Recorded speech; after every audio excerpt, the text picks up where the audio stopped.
10वें सूत्र जो कि दूसरे अध्याय का दूसरा सूत्र है, उसमें 9वें सूत्र से आगे ही बात की गई है। न अहम मन्ये सुवेदेति नो न वेदेति वेद च यो नः तत्वेद तत्वेद नो न वेदेति वेद च। तो यहाँ पर एक तो थोड़ा सा ये ध्यान रखने की बात है, हम जब जानने की बात कर रहे हैं तो यहाँ शब्द हर जगह हर सूत्र में शब्द यूज हुआ है वेद। वे जैसे हमारे वेद हैं, ऋग्वेद हैं, यजुर्वेद हैं, तो उन पुस्तकों की उनकी बात नहीं हो रही, उन शास्त्रों की बात नहीं हो रही। यहाँ पर एक तरीके से वेद शब्द को अगर समझे, विदित होना, वेद जिससे विदित होना निकला है, सेम इनका रूट है, सेम इनका बेसिस है। तो कोई भी चीज़ विदित होती है, यानी उसको अगर हम समझे तो जानी ही जाती है। लेकिन विदित, एक तो जानना थोड़ा सा ऐसा लगता है जैसे इंद्रियों से जान लिया या देख के कुछ जान लिया।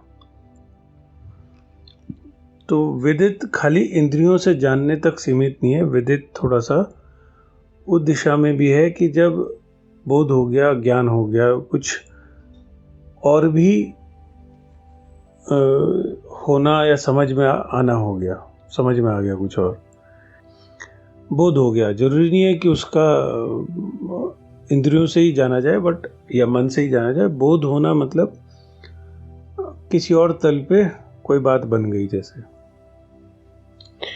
तो वहीं से ये शुरू होता है कि एक साधक जब कोशिश कर रहा है जानने की, तो पहले वो अपने अंदर या अपने बाहर जानने की कोशिश कर रहा है, उसको पकड़ने की कोशिश कर रहा है, ब्रह्म क्या है, आत्मा क्या है। तो उसमें जब वो जानने की कोशिश कर रहा होता है तो धीरे धीरे उसे समझ में आता है कि वो कितनी ही कोशिश कर ले, कितनी ही साधना कर ले, वो जाना नहीं जा रहा। कम से कम इंद्रियों से, मन से, बुद्धि से नहीं जाना जा रहा हो।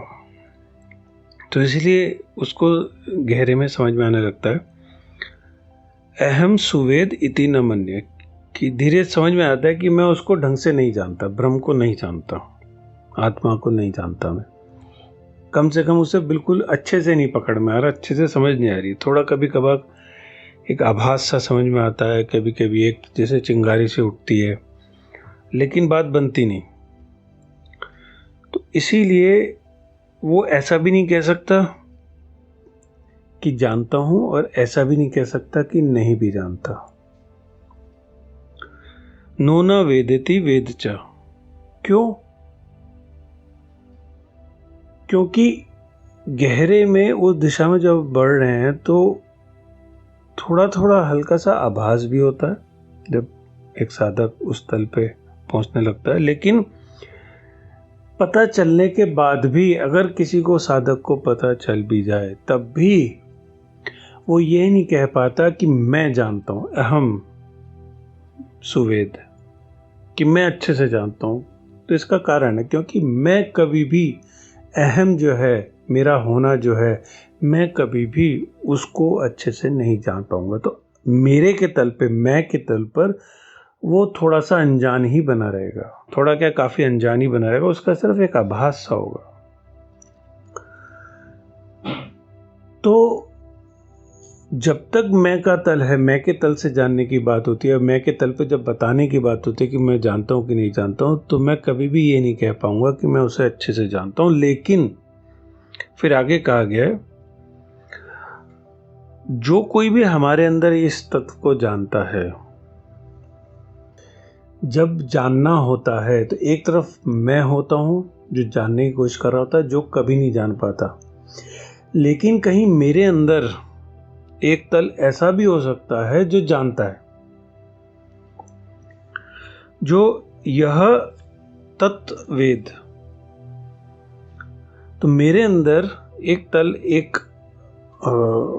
एलिमेंट कह सकते हैं, या एक तत्व ऐसा होता है जो जानता है। मैं नहीं जानता, लेकिन वो जानता है, तत्वेद।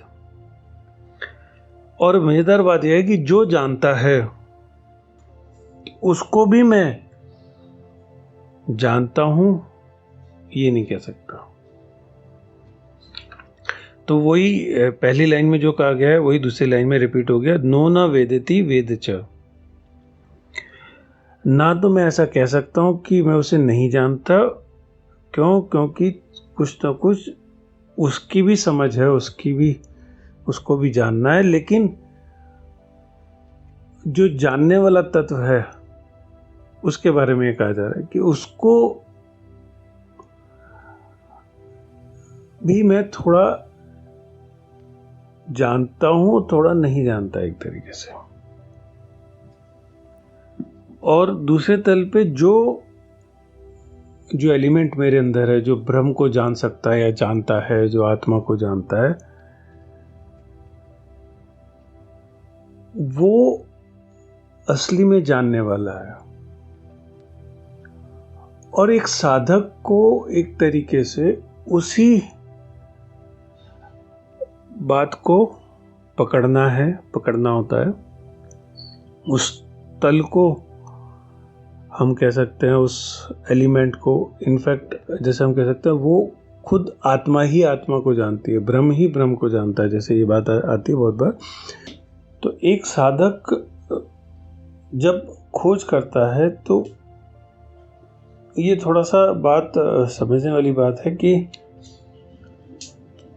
मैं नहीं जानता, मेरे अंदर आत्मा या ब्रह्म ही ब्रह्म को जानता है, आत्मा ही आत्मा को जानती है। तो कोई एक अंदर एलिमेंट है, आत्मा है, जो जान रही है, जानता है उस आत्मा को, उस ब्रह्म को। तो कहीं ना कहीं जानना हो रहा है, उसका विदित हो रहा है, लेकिन फिर भी मैं नहीं जानता। मैं उस आत्मा को नहीं जानता। तो लेकिन वो आत्मा सबको जानती है एक तरीके से। वो ये भी जानती है कि मैं नहीं जानता और नहीं जान सकता। तो यहां पर जो विरोधाभास है, यहां पे जो गहरे में बात की जा रही है वो ये है कि जो स्थिति का परिवर्तन, मेरे होने का परिवर्तन, मैं क्या हूं, मैं इंद्रियों से बना, इस शरीर से बना एक इंसान हूं या मैं कुछ और हूं। तो मैं नहीं जान पाऊंगा कभी भी। जब ये बात समझ में आती है तो वो मैं से छूटकर, मैं से हटकर उस जानने में, वो जो आत्मा है उसमें होने की तैयारी है। तो ये थोड़ा सा समझने वाली बात है, थोड़ा सा वो स्थिति की तरफ इशारा किया गया है। जब जानने की स्थिति होती है, जब जानने की तरफ एक साधक बढ़ता है।